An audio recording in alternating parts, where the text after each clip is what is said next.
Bem-vindos de volta ao Timorcast, o podcast do Diligente. O convidado desta semana é realizador e começou a sua aventura pelo cinema em 2014. Biólogo de formação, nasceu em Lisboa e começou a viajar com regularidade para Timor-Leste a partir de 2015, onde tem colaborado como centro de produção audiovisual Maxtal em vários projetos. A estreia na realização aconteceu com um filme, Uma Halibur Hamutu, que em português significa A Casa que Nos Une, um documentário realizado em Timor-Leste que estreou no ano passado em Dili. Eu sou Miguel Taveiro e comigo está o realizador Ricardo Dias. Olá Ricardo, bem-vindo. Olá, tudo bem?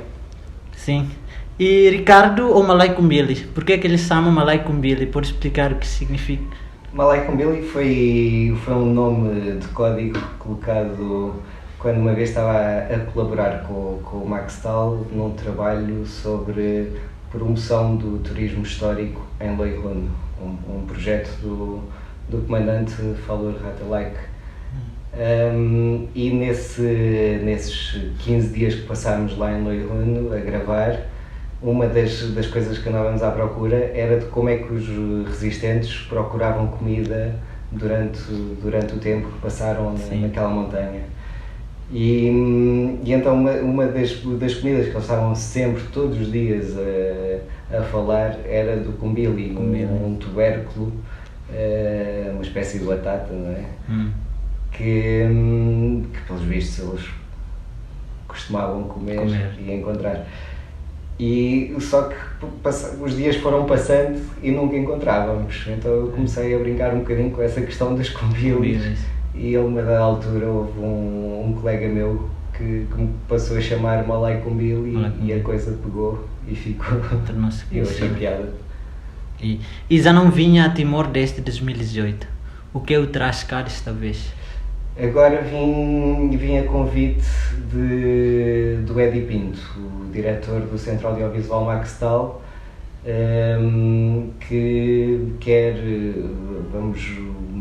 Vamos fazer a celebração dos 20 anos do Centro Audiovisual Maxtal, que é uma instituição que preserva e conserva a memória viva do nascimento da nação. O Max, isto tudo começa porque desde 2015 eu estabeleci uma relação com o Max de grande amizade. E nos últimos anos, sempre que ele foi a Lisboa, eu acabei por lhe dar um grande apoio, sendo que ele ficou em minha casa várias vezes.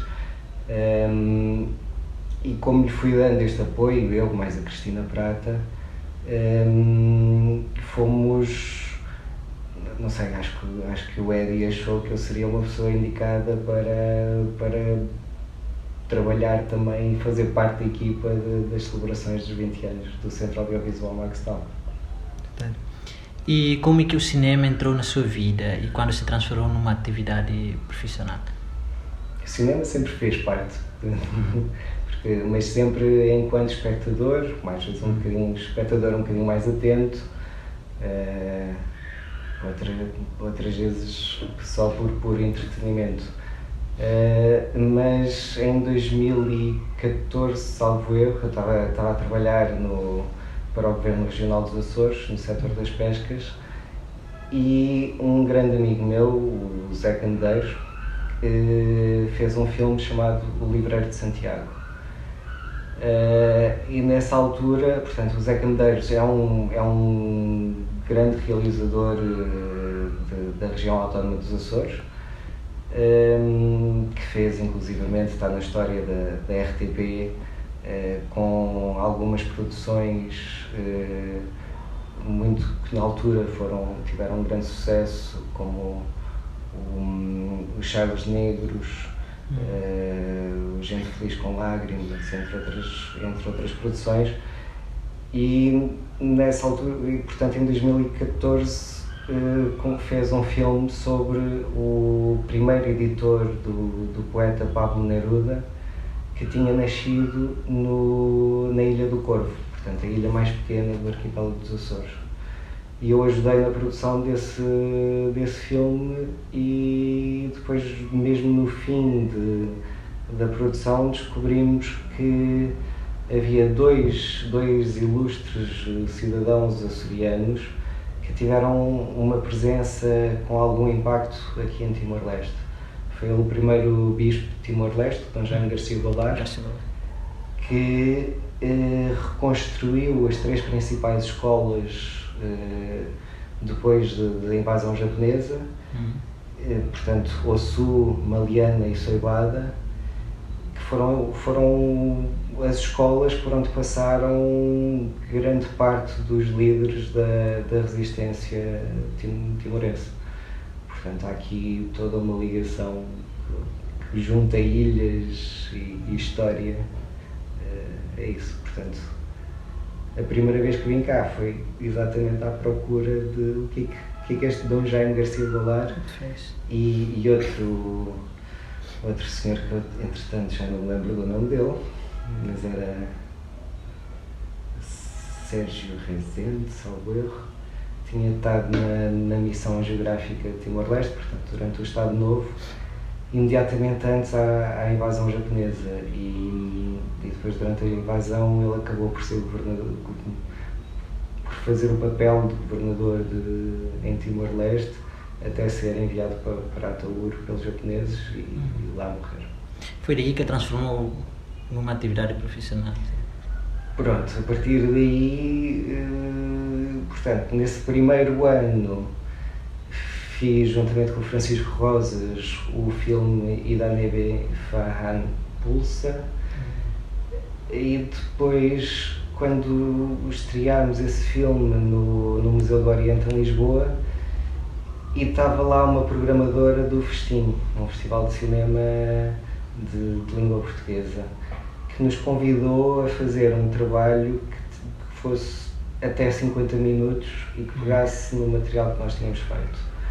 Ela lançou-nos esse desafio e aí eu pensei, bem, se calhar vamos aprofundar um bocadinho a ligação com o Centro Audiovisual, e então fizemos um filme que trabalhou os meses, portanto, setembro de 99 até ao massacre de Santa Cruz.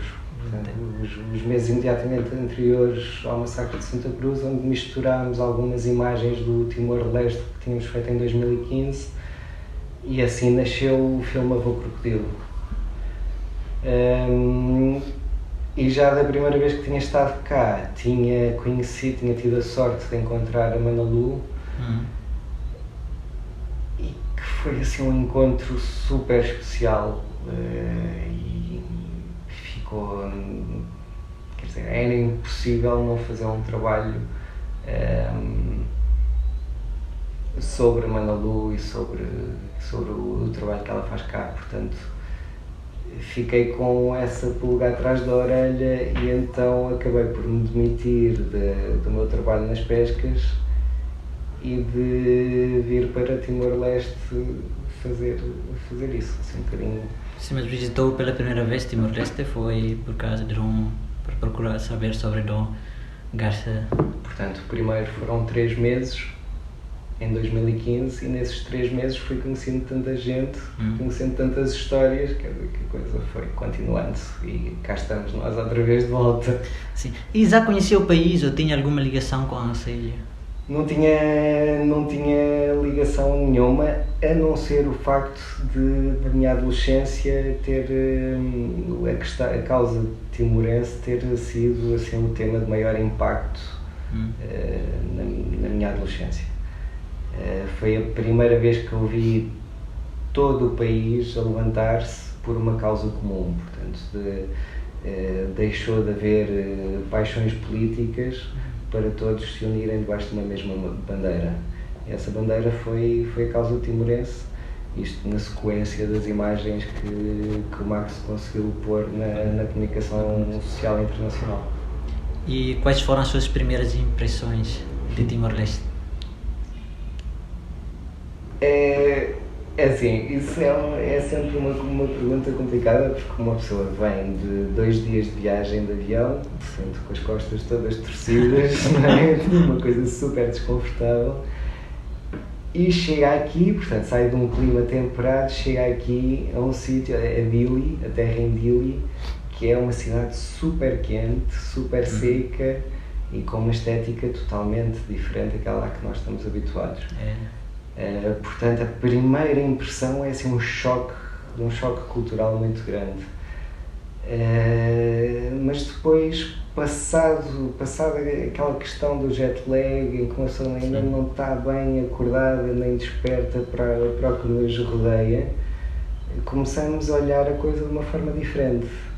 E então, quando se tem a oportunidade de sair de Dili e encontrar o Timor-Leste verdadeiro, e a coisa muda totalmente e é difícil não deixar que Timor entre por nós adentro. E como começaram as colaborações com o Centro da Produção Audiovisual Maxtal? Em que projetos trabalhou? Pronto, exatamente nesse primeiro projeto de 2015, nós viemos portanto, tínhamos uma estadia de 15 dias na Fundação Oriente, aqui em Dili, tínhamos uma semana com umas freirinhas em Maliana e depois não tínhamos mais nada. Não conhecíamos ninguém, não sabíamos nada sobre ninguém, não sabíamos absolutamente nada. E estando nos Açores também era um bocadinho difícil encontrar o que quer que fosse sobre Timor-Leste. E então chegamos cá, fomos para a Fundação Oriente, 15 dias depois estávamos a viajar para Maliana.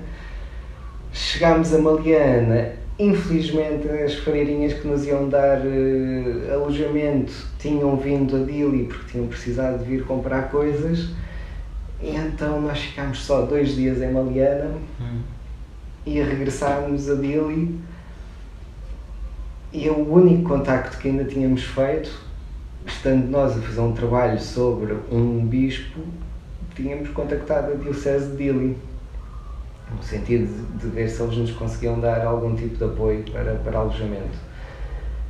E então a Diocese estava à espera de nós uma semana mais tarde. Acontece que nós viemos uma semana mais cedo, fomos ali para o Jardim de Lecider, eu telefono para a Diocese a dizer: olha, aconteceu-nos um imprevisto, estamos aqui no Jardim de Lecider, será que vocês ainda nos vão dar algum tipo de alojamento para nós estarmos aqui? E eles: sim, mas nós estamos só à vossa espera daqui a 5 dias. E eu: pois, então onde é que vão ficar agora esta noite? Eu: bem, se vocês não nos apoiarem, vamos ficar aqui no Jardim de Lecider. E pronto, e depois correu muito bem, que eles 1 hora depois estavam-nos a dizer que tínhamos onde ficar. Entretanto, no meio disso tudo, eu soube que o Max estava cá, eu já tinha sabido que ele tinha cá um centro, e soube que ele estava num evento no Museu da Resistência. E então fui para esse evento e fiquei à porta, eu e o Francisco ficámos à porta do Museu da Resistência à espera que o Max saísse. E quando ele sai, eu chego ao pé dele e digo-lhe: olá Max, tal, eu sou o Ricardo, vim de Portugal, estou a fazer este trabalho assim, gostava de, como fizeste as imagens mais impactantes da década de 90 no meu país, gostava de saber se podia fazer uma entrevista e conhecer-te. Ele: sim, ótimo, já conhece o meu centro? Não. Atravessámos a estrada, fomos ver primeiro o centro e pronto, e assim comecei. Depois logo a seguir fomos almoçar com ele a casa, onde ele nos deu uma entrevista maravilhosa, porque o Max tem essa característica. O Max não é jornalista de formação também, portanto o Max estudou artes de teatro e depois é que se tornou repórter. E então ele tinha uma sensibilidade, e quando soube que nós estávamos a fazer um documentário que não era uma visão jornalística, mas sim uma visão um bocadinho mais cinematográfica, ele achou o projeto muito engraçado, e toda a entrevista que ele deu foi uma entrevista muito de coração, e muito emotiva, portanto. E aí começou uma amizade que se manteve até há pouco tempo. E continua. com a casa que nos une, estreia-se como realizador. Conte-nos como surgiu a ideia deste documentário e como se concretizou. Pronto, nessa primeira vez que eu visito o centro audiovisual, o Max apresentou-me o seu editor-chefe, que era o Eddie, que atualmente é o diretor do centro. E o Eddie, quando eu lhe digo que estava a fazer um trabalho sobre um bispo, pergunta-me imediatamente se eu conhecia Manalu. E eu não conheço Manalu, mas pelo teu entusiasmo gostava de conhecer, de certeza. E então ele deu-me um contacto, eu entrei em contacto com ela e passado umas semanas ela estava-nos a convidar a visitar Darem. Lugar dela. O sítio onde ela tem uma das casas principais do Ismaik. Sim. E quando chegámos a Darem pela primeira vez, foi talvez a noite mais mágica que eu passei em Timor-Leste. Porque Manalu tem uma forma muito especial de comunicar. É uma pessoa que consegue, quando fala com a pessoa, não fala para além dela, portanto, é um dom de tocar diretamente no coração. E pronto, e depois de conhecer toda a obra e de ver todos os valores que ela defende, todo o trabalho que ela faz e com todo o trabalho social que ela faz, achei que era mesmo a história mais importante e que mais valia a pena contar em Timor-Leste que eu conheci durante esse período. Portanto, foi assim. E para si, qual é a importância de falar de valores humanos em Timor-Leste?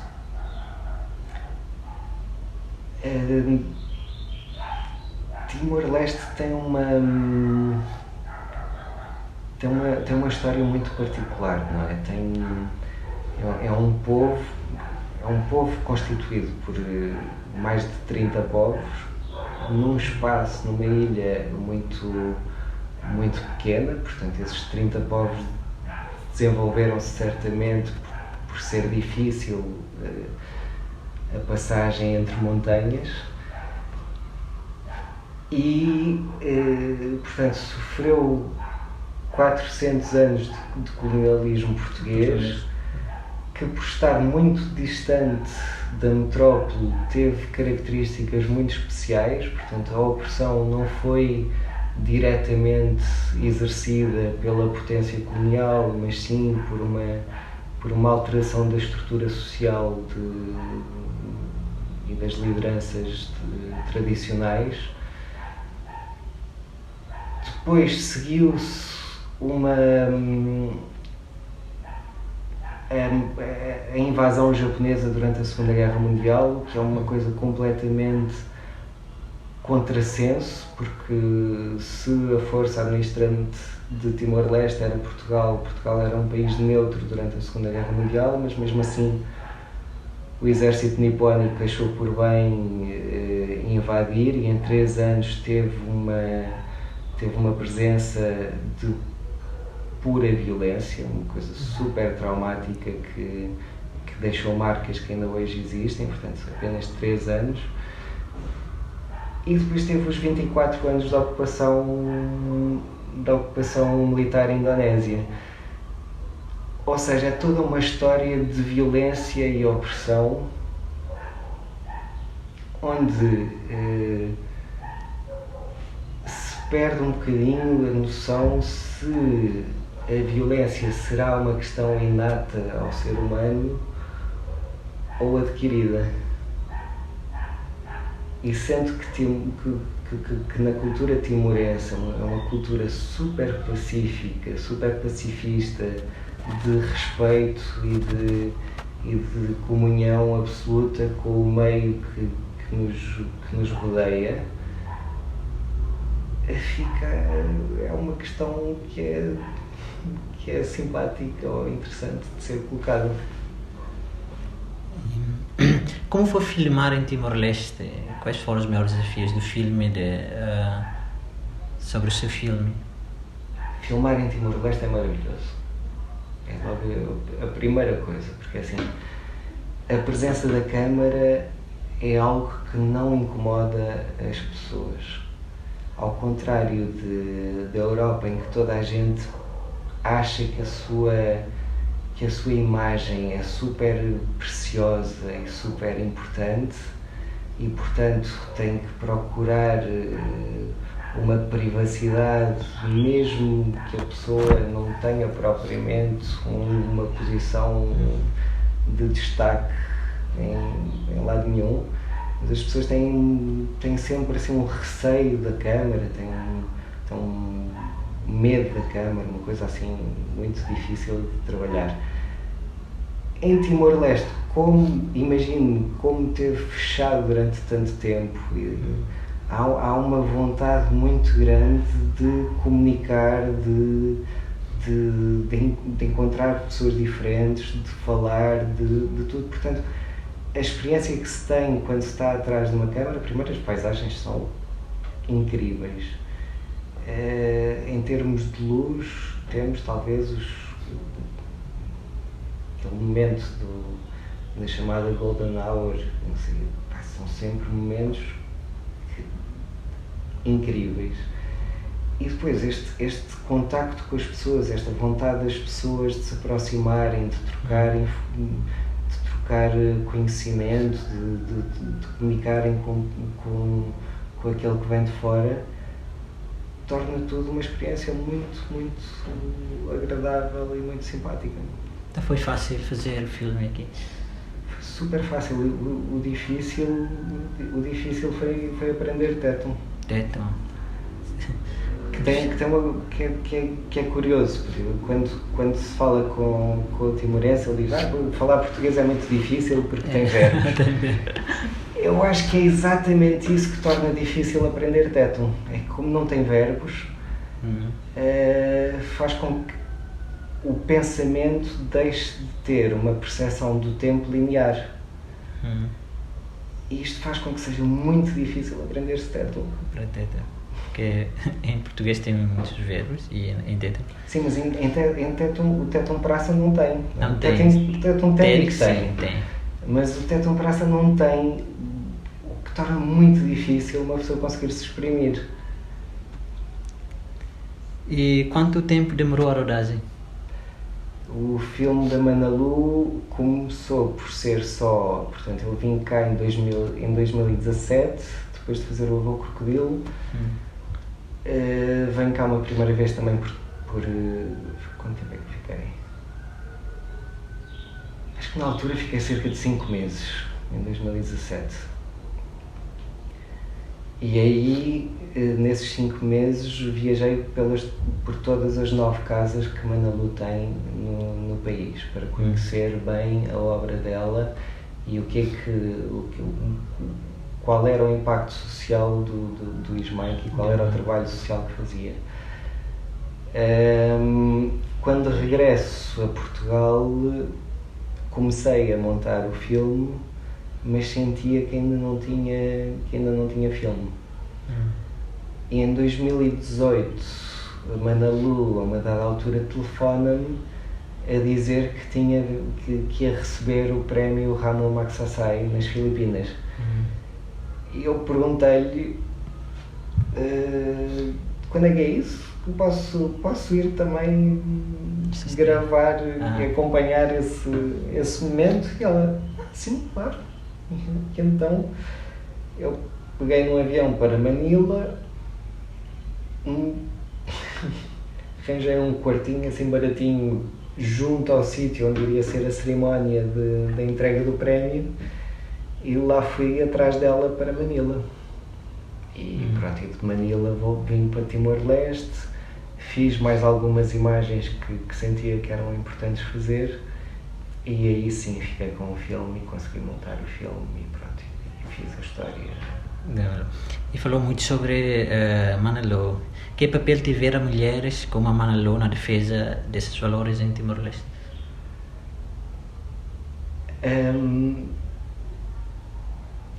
eu não te consigo. Eu não te consigo dar uma resposta assim chapa zero sobre essa matéria. Parece-me que Manalu é uma mãe de Timor-Leste, que teve sempre, foi a única instituição que teve a capacidade de ler como é que é a luta com a força militar indonésia, e com essa capacidade de leitura e de prever acontecimentos, conseguiu ser a única a estar, ela e as irmãs, a estarem junto do povo nos momentos que ele mais precisou. Portanto, lembro-me, por exemplo, do massacre de Liquiçá, que não foi a única que teve lá presente. Lembro-me do massacre de Aileu também, que é algo que nem sequer se fala muito, ou pelo menos nos meandros dos internacionais. O massacre de Aileu não é algo que seja muito discutido, mas ela sempre esteve nesses lugares e sempre esteve lá a dar apoio, e sempre esteve também no momento em que foi preciso acalmar e de alguma forma perdoar e fazer reconciliação, também foi ela que esteve lá. Portanto, ela tem uma atitude de mãe, que consegue juntar os seus filhos no caminho de algo superior, não é? Sim, sobre Manalu, falou muito sobre Manalu, e porque os ouvintes também não vão conhecer ainda Manalu. E quem é Manalu? Manalu nasceu em Liquiçá, é filha de um agricultor, de um produtor de café, e é uma leiga consagrada. Que fundou a primeira congregação nativa de Timor-Leste, da Igreja Católica. Portanto, fundou uma instituição chamada Instituto Secular Mão Alim Iha Cristo, portanto, o Instituto Secular do Irmão Mais Novo em Cristo, e posiciona-se num trabalho social sempre próximo das pessoas que mais precisam da Igreja. Portanto, um bocadinho dentro da linha condutora do Papa Francisco.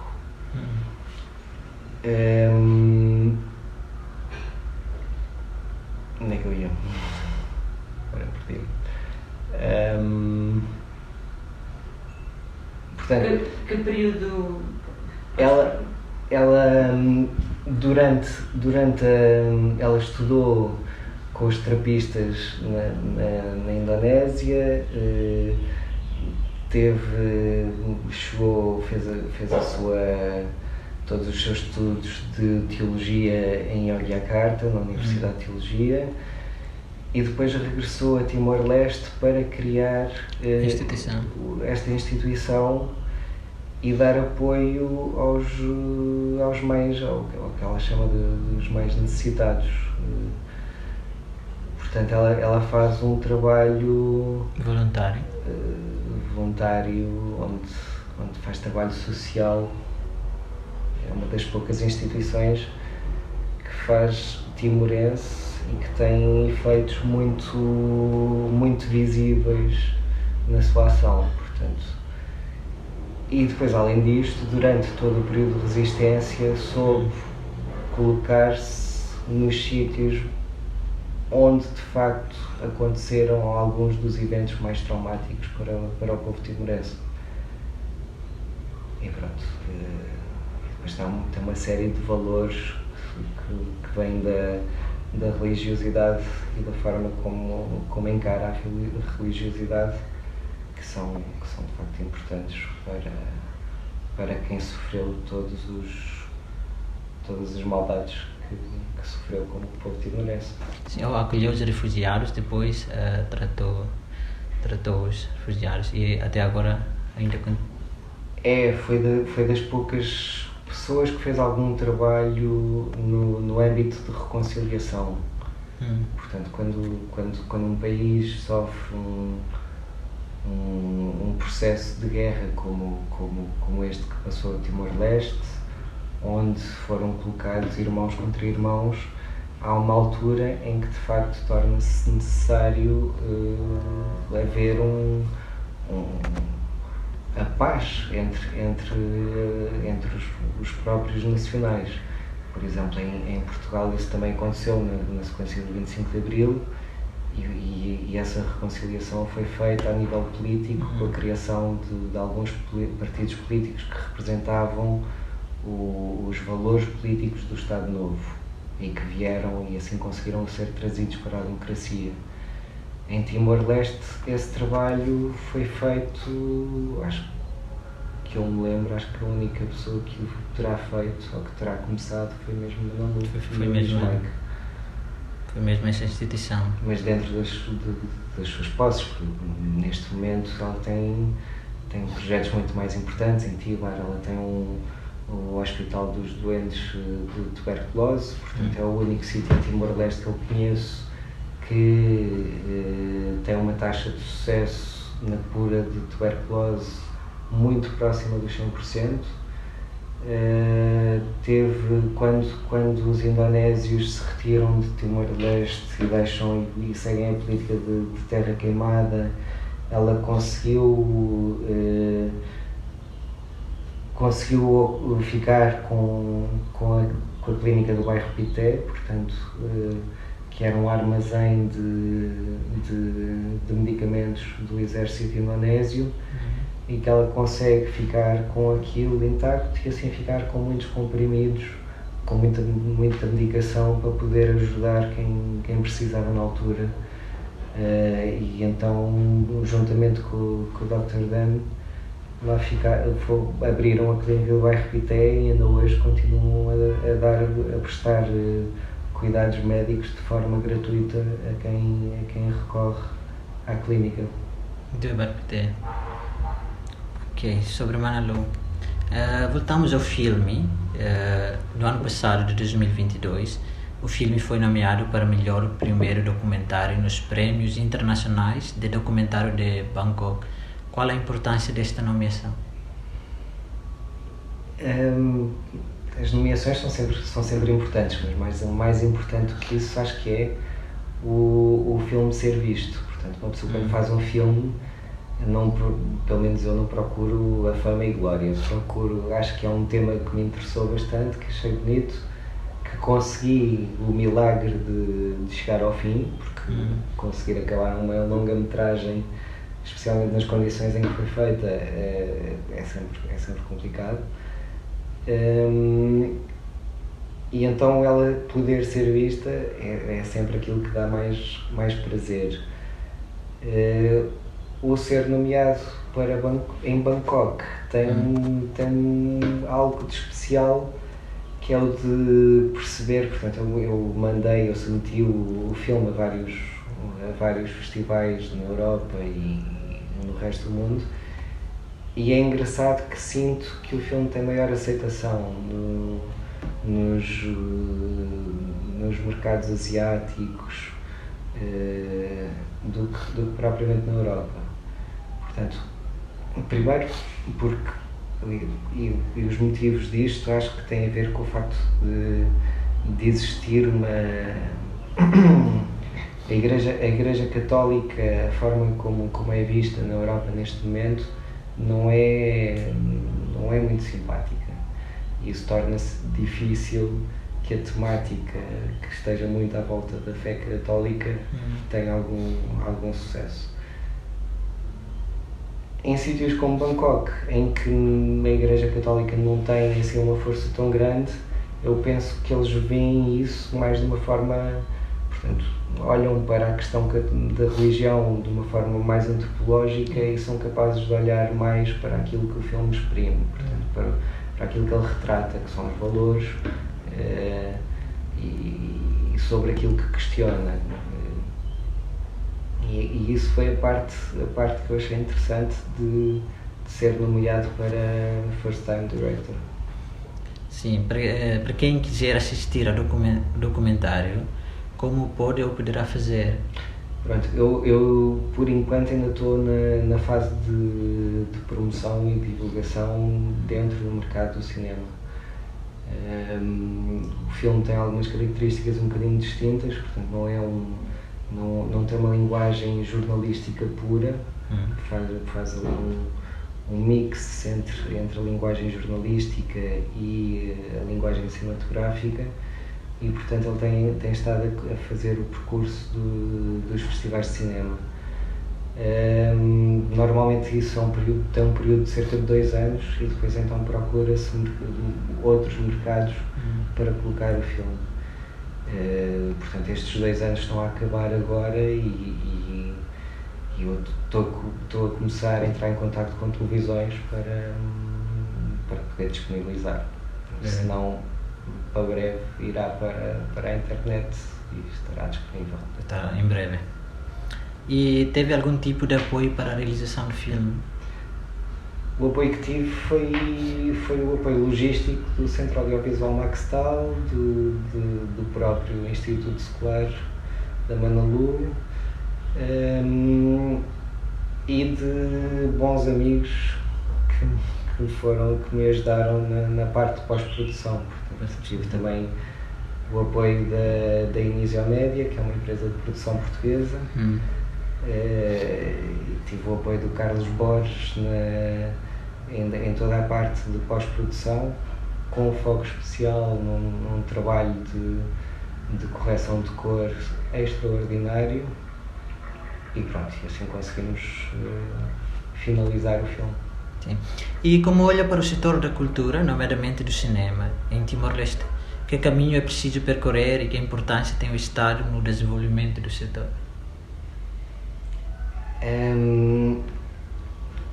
O que eu sinto no setor do cinema, a nível global, é que tem uma certa tendência para definhar. Portanto, o cinema é uma atividade que está em crise profunda, porque as pessoas todas, as novas gerações, têm todas ecrãs no bolso, portanto, nos telemóveis, e veem conteúdos de um máximo de 3 minutos. Isto altera a capacidade de concentração do público e faz com que seja difícil o público manter-se atento durante mais de 1 hora a um conteúdo. Quando penso aqui em Timor-Leste, as experiências que eu tenho tido é que, quando mostro os meus filmes, as pessoas conseguem se rever nele e ficam atentas, e acontece algo muito bonito, que é as pessoas participarem no filme. Portanto, quando o filme tem uma sequência, sei lá, por exemplo, uma luta de galos, é fácil ver as pessoas de repente terem o comportamento que teriam se estivessem efetivamente numa luta de galos. E isto é, para mim, enquanto realizador, o conseguir ter o público a participar desta forma numa projeção, quer dizer que é muito bonito, é muito importante, porque de facto quer dizer que eu consegui fazer algo que leva as pessoas a acreditarem que aquilo é real. É real, sim. Que é exatamente aquilo que o cinema faz, não é? O cinema tenta esconder ou tenta mostrar uma realidade usando técnicas que escondem a realidade em si. Portanto, quando há esta dinâmica, este comportamento, quando o público se emociona, chora, ri, é exatamente aquilo para o qual penso que um criador de cinema trabalha. Sim. E como o futuro do cinema em Timor-Leste? Será que há Eu sei que há aqui pessoas muito criativas, com uma capacidade criativa muito grande. Para fazer cinema, a atividade de criação de cinema é uma atividade muito cara, portanto os equipamentos são todos muito caros e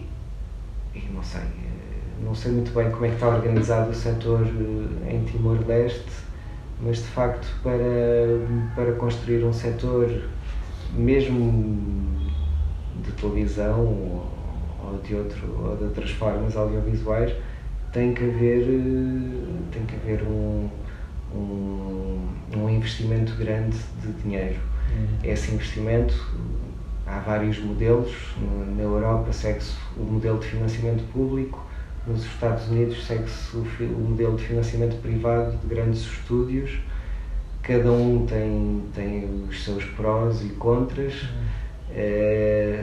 sendo que eu imagino que o financiamento público consiga manter uma diversidade criativa muito maior do que o investimento privado, porque o investimento privado tem que ter um retorno muito imediato e, portanto, só vai produzir aquilo que tiver retorno rápido no público, enquanto que o setor privado tem outras prioridades em termos de criação e em termos artísticos. Cabe ao povo timorense e aos seus líderes decidir quais são os caminhos que querem seguir. Não sou eu que tenho que estar aqui a opinar sobre essa matéria. E planeia fazer mais filmes sobre Timor-Leste? Que projetos tem para futuro? Eu espero que sim. Esta ideia, para já projetos futuros, é de facto o chegar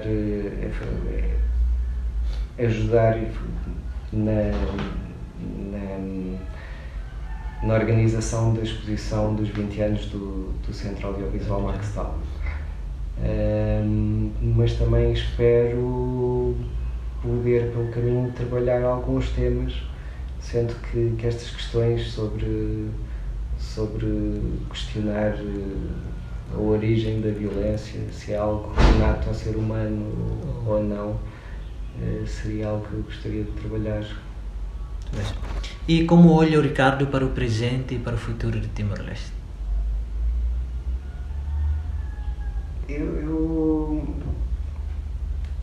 A minha formação base é biologia.